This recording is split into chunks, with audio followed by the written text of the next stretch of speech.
Hello everyone. So in the previous lecture of HTML series, we have seen a lot of things regarding to extension and other things as like various commands, that how do we create a folder, how do we open that folder in VS Code, and to install different kind of extension that help in our code. तो tension मत लो, अपन हिंदी में discuss करेंगे. ठीक है, काफ़ी चीज़ें हमने देखी थी. ओके, आज हम देखेंगे थोड़ा यूनिक. ऐसा नहीं है कि मैं डायरेक्ट HTML से स्टार्ट करने वाला हूँ. ठीक है, अपन देखेंगे आज थोड़ा सा वर्जन कंट्रोलिंग. अब आपको, अगर आप नए हो इस चीज़ में, वेब डेवलपमेंट में, तो आपको ये थोड़ा सा परेशान कर सकता है, बट ट्रस्ट मी, आपको समझ आ जाएगी. Version controlling. अब देखो, मैं सिनेरियो समझाता हूँ पहले कि पहले क्या होता था और अब क्या हो रहा है. पहले मान के चलो, एक कोई कंपनी है. ठीक है, उसके पास कोई प्रोजेक्ट आया. ध्यान से समझना, कोई कंपनी है, उसके पास कोई प्रोजेक्ट आया. अब वो क्या कर रही है, अब इसके पास 5 एम्प्लॉय हैं. ठीक है, इसके पास 5 एम्प्लॉय हैं. ये बोल रहा है कि मेरा फ्रंट एंड का काम एम्प्लॉय 1 करेगा, बैक एंड का काम एम्प्लॉय 2 करेगा, डेटाबेस का काम एम्प्लॉय 3 करेगा, ऑथेंटिकेशन का काम 4th एम्प्लॉय, और प्रोजेक्ट मैनेजमेंट टेक लीड ये एम्प्लॉय 5 करेगा. समझ आ गया? ध्यान से सुनना मैं क्या कह रहा हूँ. एक कंपनी है यहाँ पे, कोई कंपनी है जिसके पास एक प्रोजेक्ट आया और उसके पास 5 एम्प्लॉय हैं, और ये पुराने ज़माने के एम्प्लॉय हैं. तो सबको अपना अपना बुलाया कि एम्प्लॉय मेरे पास आओ, और अपना काम डिवाइड कर दिया सबको कि आपको इतना काम करना है. ठीक है भाई, एम्प्लॉय ने काम कर लिया, सारा सारा काम ख़त्म है.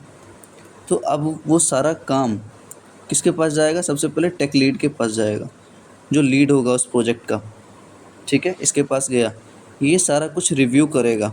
रिव्यू करने के बाद ये मैनेजर को बताएगा कि हाँ सर, आपका काम कंप्लीट हो गया है, अब हम आगे बढ़ सकते हैं, इस प्रोजेक्ट को डिलीवर कर सकते हैं क्लाइंट के पास.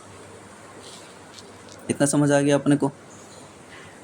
लेकिन दिक्कत आपको समझ आई इस चीज़ में क्या है? दिक्कत ये है कि वापस हमेशा मैनेजर को एम्प्लॉय के पास जाना पड़ रहा है, और हर एक काम को समझाना पड़ रहा है कि आपको ये टास्क असाइन किया गया है, आप करो. ये जाके बता रहा है, और एम्प्लॉय का जब काम ख़त्म हो रहा है, ये भी आके बता रहा है कि हाँ सर, मेरा काम ख़त्म हो गया. क्या हो अगर बीच में मेरे पास एक ऐसा सॉफ्टवेयर हो, इन दोनों के बीच में, कि मैनेजर सॉफ्टवेयर को बोले, या फिर जो भी प्रोजेक्ट रहे वो सॉफ्टवेयर पर अपलोड हो, और सारा एम्प्लॉय जो है वो सॉफ्टवेयर पे देखे कि मुझे क्या टास्क असाइंड है. ठीक है, और इसी सॉफ्टवेयर पे ये सारा अपने एम्प्लॉय को हैंडल कर सके. 5 एम्प्लॉय थे, पाँचों एम्प्लॉय का काम समझ सके कि किसने कितना काम किया है और कैसे किया है. समझ आ गया? अब ये जो टूल हम बीच में यूज़ करते हैं ना, इसी को हम क्या बोलते हैं? गिट बोल लो और गिटहब बोल लो. इतना समझ आ गया हमें? अब इसके आने के कारण और इसके आने की वजह से काफ़ी चीज़ें सुधर गई ये कि आप एम्प्लॉय पे नज़र रख सकते हो. ठीक है, ट्रैक चेंजेस, कौन एम्प्लॉय कितना काम किया है वो आप ट्रैक कर सकते हो. सेकंड, क्या कर सकते हो आप? चेंजेस ट्रैक कर लिया आपने. ठीक है, दूसरा चीज़, मैनुअली आपको कुछ नहीं करना पड़ रहा है. पहले मैनेजर जाता था हर एक एम्प्लॉय के पास, उसको काम समझाता था. अब वो टास्क असाइंड कर देगा इस गिटहब पे, और उसको पता चल जाएगा. सब देखेंगे कि कैसे काम होता है कोलैबोरेटिव वे में. ठीक है, और पहले क्या दिक्कत होता था ना, कि पहले कॉन्फ्लिक्ट्स बहुत ज़्यादा आते थे. कॉन्फ्लिक्ट्स मतलब, जब कॉन्फ्लिक्ट्स का मतलब मैं समझाता हूँ. जब ये पांचों एम्प्लॉय ने काम सबमिट कर दिया, ठीक है, जस्ट अ सेकेंड, जब ये पांचों एम्प्लॉय ने काम सबमिट कर दिया, तो ये जो भी पांचों का कोड था, ठीक है, वो मर्ज होके एक प्रोजेक्ट में होगा. समझ आ गया अपने पास कि एक प्रोजेक्ट में वो मर्ज होगा, ये सारा का काम, फ्रंट एंड बैक एंड सारा. तो यहाँ पे आती है कॉन्फ्लिक्ट्स. कॉन्फ्लिक्ट्स का मतलब प्रॉब्लम, एरर्स, बग्स, ये सारा प्रोफेशनल टर्म यूज़ होता है जब भी कोई कॉन्फ्लिक्ट्स आती है, प्रॉब्लम आती है। तो अब गिट और गिटहब के आने की वजह से क्या हुआ, ये अपना प्रॉब्लम सॉल्व हो गया। तो इसका थर्ड क्या है, थर्ड रहेगा इसका फीचर्स बोल लो, बेनिफिट बोल लो, कॉन्फ्लिक्ट। कॉन्फ्लिक्ट कम हो गए या लेस कॉन्फ्लिक्ट्स बोल लो इसको, कि अब सारा कुछ जो हैंडल हो रहा है वो इस टूल की मदद से हो रहा है, गिट और गिटहब से। ठीक है, तो आप सारा कुछ ऑटोमेटिक कर रहे हो, तो अब दिक्कत नहीं आएगा मैनुअली में, सारा कुछ यहाँ पे हैंडल हो रहा है, तो काफ़ी चीज़ें बच गई अपने पास टाइम बच गया कि एक एक एम्प्लॉय से को काम समझाओ, फिर वो करके लाए, फिर कॉन्फ्लिक्ट्स हो जाए, तो सारा कुछ आप गिट और गिटहब से कर सकते हो। ठीक है, इतना समझ आ गया अपने को। अब थोड़ा सा गिट और गिटहब में डिफरेंस समझते हैं। आपको ये समझ आ गया होगा एक स्टोरी लाइन कि हाँ क्यों यूज़ कर रहे हैं हम। ठीक है, अब अपन थोड़ा समझते हैं इसका डिफरेंस। ठीक है, difference of Git and GitHub. तो आप बोर्ड मत होना ऐसे यार, क्योंकि ये चीज़ें बताना बहुत ही ज़रूरी है अपने लिए। ठीक है, तो मान के चलो ये हमारे पास गिट है और ये हमारे पास है गिटहब। ठीक है, ये हमारे पास गिट है और ये है हमारे पास गिटहब। गिट क्या है, सबसे पहला चीज़ आप नोट डाउन करो इस चीज़ को कि गिट एक कमांडिंग टूल है, कमांडिंग टूल है, और ये है एक इंटरफेस। कमांडिंग टूल से मैं क्या कहने की कोशिश कर रहा हूँ कि फॉर एग्ज़ाम्पल मैं बोल रहा हूँ और आप लोग सुन रहे हो, तो आप लोग मुझे देख तो नहीं पा रहे।